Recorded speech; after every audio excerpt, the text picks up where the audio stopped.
एक बार पार्वती जी ने भगवान शिव शंकर से पूछा, ऐसा कौन सा श्रेष्ठ तथा सरल व्रत पूजा है जिससे मृत्युलोक के प्राणी आपकी कृपा सहज ही प्राप्त कर लेते हैं।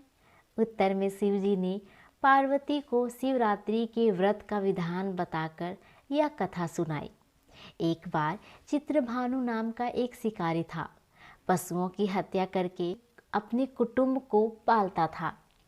वह एक साहूकार का ऋणी था, लेकिन उसका ऋण समय पर ना चुका सका। क्रोधित साहूकार ने शिकारी को शिव मठ में बंदी बना लिया। संयोग से उस दिन शिवरात्रि थी। शिकारी ध्यान मग्न होकर शिव संबंधित धार्मिक बातें सुनता रहा। चतुर्दशी को उसने शिवरात्रि व्रत की कथा भी सुनी। संध्या होते ही साहूकार ने उसे अपने पास बुलाया और ऋण चुकाने के विषय में बात की। शिकारी अगले दिन सारा ऋण लौटा देने का वचन देकर बंधन से छूट गया।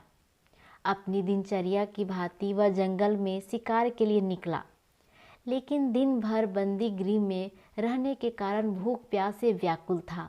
शिकार करने के लिए वह एक तालाब के किनारे बेल वृक्ष पर पड़ाव बनाने लगा। बेल वृक्ष के नीचे शिवलिंग था, जो बेल पत्रों से ढका हुआ था। शिकारी को उसका पता न चला। पड़ाव बनाते समय उसने जो टहनियाँ तोड़ी वे संयोग से शिवलिंग पर गिरी। इस प्रकार दिन भर भूखे प्यासे शिकारी का व्रत भी हो गया और शिवलिंग पर बेलपत्र भी चढ़ गए। एक पहर रात्रि बीत जाने पर एक गर्भिणी मृगनी तालाब पर पानी पीने पहुंची। शिकारी ने धनुष पर तीर चढ़ाकर ज्यों ही प्रत्यंचा खींची, मृगनी बोली, मैं गर्भिणी हूँ, शीघ्र ही प्रसव करूँगी। तुम एक साथ 2 जीवों की हत्या करोगी, जो ठीक नहीं है।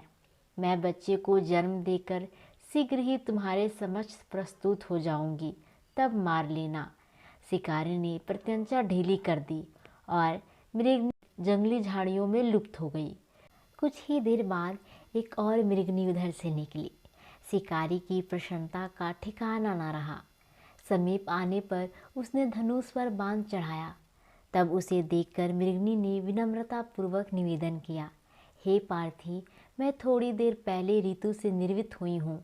कमातुर विरहिणी हूँ, अपनी प्रिय की खोज में भटक रही हूँ। मैं अपने पति से मिलकर शीघ्र ही तुम्हारे पास आ जाऊंगी। शिकारी ने उसे भी जाने दिया।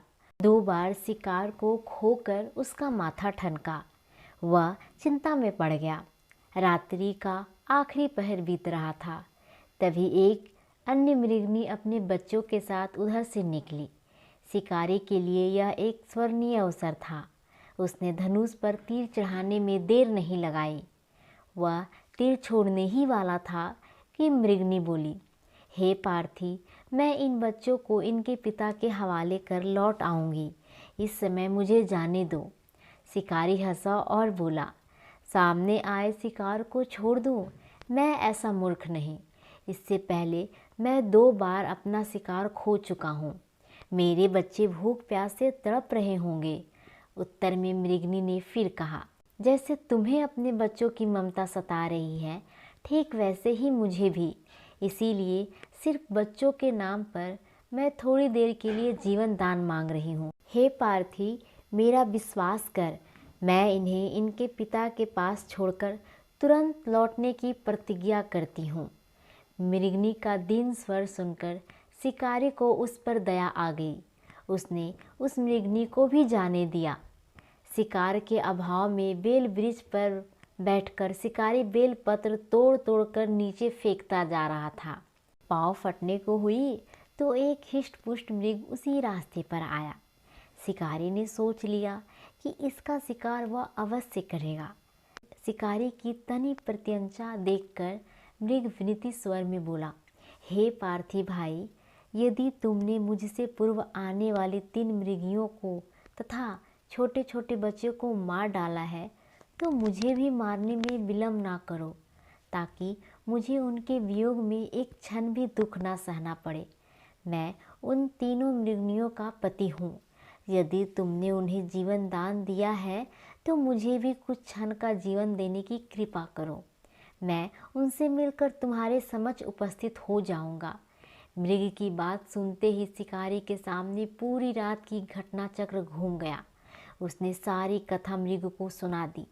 तब मृग ने कहा, मेरी तीनों पत्नियां जिस प्रकार प्रतिज्ञाबद्ध होकर गई है, मेरी मृत्यु से अपने धर्म का पालन नहीं कर पाएगी।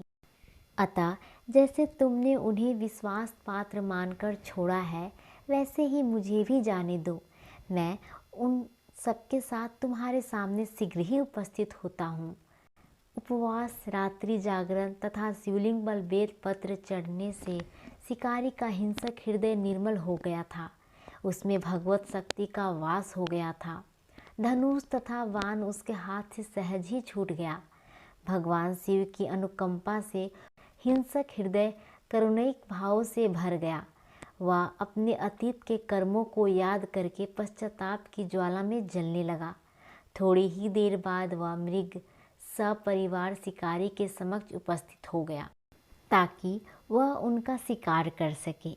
किंतु जंगली पशुओं की ऐसी सत्यता एवं सामूहिक प्रेम भाव देखकर शिकारी को बड़ी ग्लानि हुई। उसके नेत्रों से आंसुओं की झड़ी लग गई। उस मृग परिवार को ना मारकर शिकारी ने अपने कठोर हृदय को जीव हिंसा से हटा सदा के लिए कोमल एवं दयालु बना लिया। देवलोक से समस्त देव समाज भी इस घटना को देख रहे थे। घटना की परिणति होते ही देवी देवताओं ने पुष्प वर्षा की। तब शिकारी तथा मृग परिवार मोक्ष को प्राप्त हुए। आशा करती हूँ कि आपको ये कहानी पसंद आई होगी। अगर आपको ये कहानी पसंद आई तो मेरे चैनल को सब्सक्राइब, लाइक, शेयर करना ना भूलें। कहानी सुनने के लिए आपका बहुत बहुत धन्यवाद।